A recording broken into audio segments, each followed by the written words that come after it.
नमस्कार, स्वागत है आप सभी का हमारे YouTube चैनल में।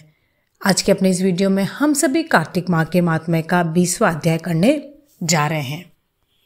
अब राजा पृथु ने पूछा कि हे देवर्षि नारद, इसके बाद युद्ध में क्या हुआ तथा वह दैत्य जलंधर किस प्रकार मारा गया, कृपया करके मुझे वह कथा सुनाइए।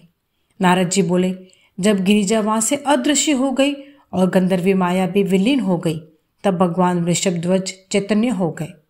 उन्होंने लौकिकता व्यक्त करते हुए बड़ा क्रोध किया और विस्मित मना जलंधर से युद्ध करने लगे। जलंधर शंकर के बाणों को काटने लगा, परंतु जब काट न सका तब उसने उन्हें मोहित करने के लिए माया की पार्वती का निर्माण कर अपने रथ पर बांध लिया। तब अपनी प्रिया पार्वती को इस प्रकार कष्ट में पड़ा देख लौकिक लीला दिखाते हुए शंकर जी व्याकुल हो गए। शंकर जी ने भयंकर रौद्र रूप धारण कर लिया। अब उनके रौद्र रूप को देख कोई भी दैत्य उनके सामने खड़ा होने में समर्थ ना हो सका और सब भागने और छिपने लगे, यहाँ तक कि शुंभ निशुंभ भी समर्थ ना हो सके।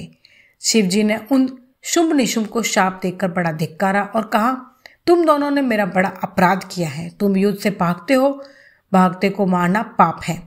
इससे मैं तुम्हें अब नहीं मारूंगा, परंतु गौरी तुमको अवश्य मारेगी। शिव जी के ऐसा कहने पर सागर पुत्र जलंधर क्रोध से अग्नि के समान प्रज्वलित हो उठा। उसने शिव जी पर घोर बाण बरसाकर धरती पर अंधकार कर दिया। तब उस दैत्य की ऐसी चेष्टा देखकर शंकर जी बड़े क्रोधित हुए तथा उन्होंने अपने चरणांगुष्ठ से बनाए हुए सुदर्शन चक्र को चलाकर उसका सिर काट लिया।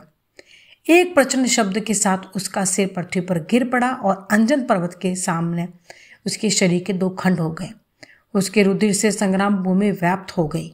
शिवाज्ञा से उसका रक्त और मांस महारौरव में जाकर रक्त का कुंड हो गया तथा उसके शरीर का तेज निकलकर शंकर जी में वैसे ही प्रवेश कर गया जैसे वृंदा का तेज गौरी के शरीर में प्रविष्ट हुआ था। जलंधर को मरा देख देवता और सब गंधर्व प्रसन्न हो गए। इस प्रकार कार्तिक माह के महात्म्य का 20वां अध्याय संपूर्ण हुआ। जय श्री हरि, जय श्री कृष्ण।